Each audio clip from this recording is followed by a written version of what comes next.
Hello everyone, welcome to my YouTube channel. मैं doctor Shiv Arora and I hope you all are doing very fine.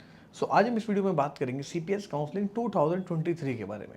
आप ये चीज़ जरूर सोच रहे होंगे कि अभी तो 2024 चल रहा है, तो मैं 2023 की बात क्यों कर रहा हूँ। तो रीज़न ये है कि जो काउंसलिंग है 2023 वाली अब ये स्टार्ट होने जा रही है करीबन करीबन एक साल बाद। ऐसी सीपीएस काउंसलिंग जब 2021 थी वो स्टार्ट हुई थी 2022 में, और बैच भी 22 में स्टार्ट हुआ था। ठीक है, तो ये जो सेशन होता है सीपीएस का हमेशा एक साल लगभग लेट चलता है, क्योंकि कोर्ट में केसेस चलते हैं, इसके परमिशन मिल जाती है। ठीक है, और आज हम इन कॉलेजेस के बारे में बात करेंगे, इन कोर्सेज के बारे में बात करेंगे, कौन कौन सी ब्रांचेज हैं, क्या इनका स्कोप है, सीपीएस और एफसीपीएस में क्या डिफरेंस है। इन सारी बातों को आज हम इस वीडियो में कवर करने वाले हैं, क्योंकि counselling is about to start. Brochure आज आ जाएगा, सीट मैट्रिक्स के बारे में बात करेंगे, और बात करेंगे साथ साथ कि क्या जो है आपका स्केड्यूल रहने वाला है। ठीक है, और कैसे एडमिशन इसमें ले सकते हैं, और आपको कैसे कंफर्म सीट मिल सकती है। ठीक है, तो कोर्सेज कौन कौन से रिकॉग्नाइज है, ठीक है, उसके बारे में बात कर लेते हैं। ठीक है, मैं जो कोर्सेज है वो बता देता हूँ पहले आपको। तो सबसे पहले डिप्लोमा, एक तो होते हैं सीपीएस कोर्सेज, एक होते हैं एफसीपीएस। सीपीएस में आते हैं यहाँ पे डीसीएच यानी कि diploma in child health, DGO यानी कि diploma in again and ops, एक होता है DPH diploma in pathology and bacteriology. ये तो हो गए हमारे सीपीएस कोर्सेज। ठीक है, जिसको हम एनबी डिप्लोमा के इक्वलेंट होते हैं। अच्छा, अगले आते हैं हमारे एफसीपीएस कोर्सेज। एफसीपीएस यानी कि फेलोशिप प्रोग्राम जो सीपीएस कोर्सेज होते हैं। डिफरेंस दोनों में ये होता है कि जो डीसीएच वाले जो डीजीओ मैं आपको बता रहा हूँ ये होते हैं 2 साल के, और एफ जहाँ पे एफ लग जाता है आगे वो होती है फेलोशिप, वो हो जाती है 3 साल की। ठीक है, तो इस तरह से रहता है। अब मैं इनकी फ़ीस बता देता हूँ। तो जितने भी सीपीएस के कोर्सेज हैं, डीजीओ, डीसीएच, डीपीएच, तो इनकी फ़ीस जो काउंसलिंग फ़ीस है, ठीक है, सीपीएस की अपनी फ़ीस है 85,000 रुपीज़ रहती है। ठीक है, ये मुंबई में इनके कोर्सेज हैं। ठीक है, मैं आपको बता देता हूँ, महाराष्ट्र में कॉलेजेस हैं, हॉस्पिटल्स हैं। अब जो एफ की कोर्स जो फीस है सीपीएस काउंसलिंग की वो है 95,000। अब मैं आपको बताता हूँ पर्टिकुलर ब्रांच की मेरिट कोटा की फीस या इंस्टीट्यूशनल कोटा की फीस, दोनों बताऊंगा आपको। ठीक है, और बताऊंगा ठीक है, आप मुझे करना क्या, रैंक कार्ड अपना शेयर कर देना, नीट का अपना स्कोर बता देना, उसके साथ मैं आपको बताऊंगा कि आपको कौन सा मिल सकता है, whether you can get DCH, DGU, DPH, और you can get fellowship branches. ठीक है, तो मेरिट कोटा की फीस बता देता हूँ। सबसे पहले डीसीएच के बारे में बात करता हूँ। डीसीएच यानी कि चाइल्ड हेल्थ, पीडिया भी कह सकते हैं, diploma in paediatrics, 6 lakh rupees की फीस है। मेरिट कोटा की, गवर्नमेंट कोटा कह सकते हैं, इंस्टीट्यूशनल कोटा की 12 लाख रुपीज़ है। डीजीओ की 6 लाख है मेरिट कोटा से, और इंस्टीट्यूशन कोटा की 12 लाख फीस है। डीपीएच की 6 लाख है मेरिट कोटा, और 12 लाख है इंस्टीट्यूशनल कोटा। जितने भी आपको मैं कोर्सेज बता रहा हूँ ये रिकॉग्नाइज्ड है ऑल इंडिया में, कहीं पे भी आप प्रैक्टिस कर सकते हो ये कोर्सेज करके। एफसीपीएस के बारे में अगर बात करें मेडिसिन में, ठीक है, जो कि 3 साल का कोर्स है, 95,000 की फीस बता दी थी आपको। मेरिट कोटा की फीस है 7 लाख रुपीज़, और इसकी जो है इंस्टीट्यूशनल कोटा की 21 लाख रुपीज़।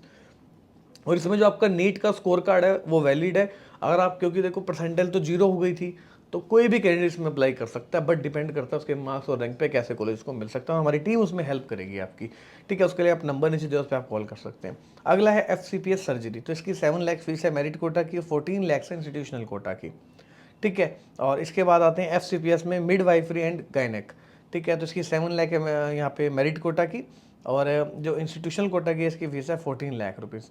ठीक है, ऑप्थेल्मोलॉजी है 7 लाख मेरिट कोटा, मेरिट कोटा की सबकी सेम है, इनकी 7 लाख, और इंस्टीट्यूशनल की 14 लाख। डरमेट में बात कर लेते हैं, एमडी जो एफसीपीएस डरमेटोलॉजी। ठीक है, 7 लाख मेरिट कोटा फीस, और 21 lakh institutional quota fees. Pathology की बात कर लेते हैं, 7 लाख मेरिट कोटा, और इंस्टीट्यूशनल कोटा की 14 लाख रुपीज़ फीस है।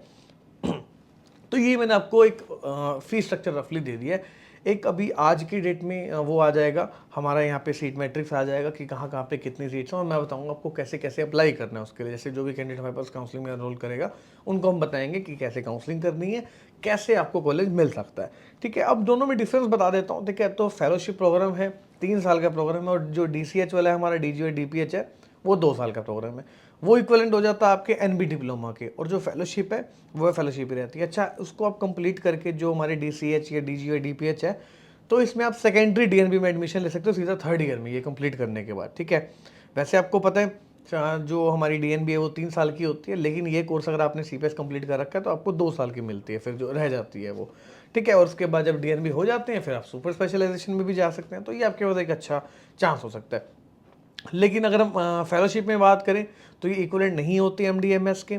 ठीक है, और मैं आपको बता दूं इसके अलावा हाँ, ये अपनी जो है फेलोशिप करने के बाद अपनी प्राइवेट प्रैक्टिस कर सकते हैं, जॉब भी ले सकते हैं, क्लिनिक चला सकते हैं, अपना हॉस्पिटल भी चला सकते हैं। बट इसमें आप सुपर स्पेशलाइजेशन की तरफ नहीं जा सकते, टीचिंग की तरफ नहीं जा सकते। बट हाँ, गवर्नमेंट जॉब के लिए इसमें आप अप्लाई कर सकते हैं। थोड़ा सा हम स्केड्यूल की ब्रीफिंग कर लेते हैं। 5 जुलाई को जो है यहाँ पे जो है हमारा इंस्टीट्यूट की डिटेल्स आनी है, आ चुकी हैं ऑलरेडी। 6 जुलाई को जो है सीट मैट्रिक्स आ चुका है, ठीक है। और मैं एक बार आपको सीट मैट्रिक्स भी बता देता हूँ। तो जो सीट मैट्रिक्स अभी 2021 वाली काउंसलिंग जो 22 में स्टार्ट हुई थी, उसका मैं आपको बता देता हूँ, ठीक है।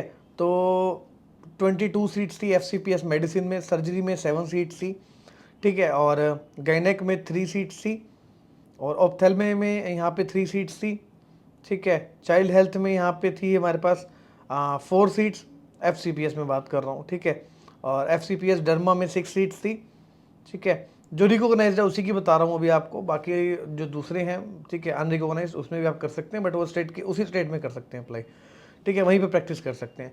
अच्छा, डिप्लोमा इन चाइल्ड हेल्थ में 161 सीट्स हैं, DGO में 150 सीट्स थी, ठीक है। और इसके अलावा अगर हम बात करें यहाँ पे रिकॉग्नाइज में बात करेंगे सिर्फ अभी फ़िलहाल, DPM में 11 सीट्स हैं टोटल, ठीक है। तो ये लगभग इतना ही आपका जो है सीट मैट्रिक्स ये रहने वाला है, ठीक है। तो वो ये आपको मैंने बता दिया। और 6 जुलाई को जो है सीट मैट्रिक्स, और जो आपका ब्रोशर है सारी चीज़ इन्फॉर्मेशन के साथ, वो 8 जुलाई को रिलीज़ कर दी जाएंगे। और जो counselling, registration as well as choice filling बहुत इंपॉर्टेंट रोल प्ले करने वाली हैं आपके इस बार काउंसलिंग में, इस वाली में 9 से लेकर 13 तक वो चलने वाला है। अब इसकी फ़ीस के बारे में रिफंड कर लेते हैं। आपने जैसे फ़ीस पे कर दी, क्या आप रिफंड ले सकते हैं? तो अगर आप मोपअप की लास्ट डेट से पहले विड्रॉल करा लेते हैं तो आप फुल रिफंड ले सकते हैं अपनी टोटल फीस का। After last date of mop up, अगर लास्ट डेट है मोपअप की, तो आपको कोई रिफंड नहीं मिलेगा। और कट ऑफ डेट के बाद अगर आप जो है अपना छोड़ते हैं, कॉलेज लीव करते हैं, तो आपको कोई रिफंड नहीं मिलेगा, और ऊपर से आपको पेनल्टी देनी पड़ेगी पूरी फीस की, ठीक है। तो इस तरीके से है जो आपकी ये जो है काउंसलिंग का प्रोसेस CPS का रहने वाला है। और मैं उम्मीद करता हूँ आपको ये समझ आई होगी बातें जो मैं बताने की आपको कोशिश कर रहा हूँ, ठीक है। और काउंसलिंग स्टार्ट होने जा रही है, सभी को ऑल दी बेस्ट। काउंसलिंग बहुत इंपॉर्टेंट रोल प्ले करेगी। काफ़ी कैंडिडेट्स होंगे कंफ्यूज हैं 2024 में आगे अप्लाई करें या जो हमें पीछे जो 2023 वाला सेशन है उसमें एडमिशन ले ले।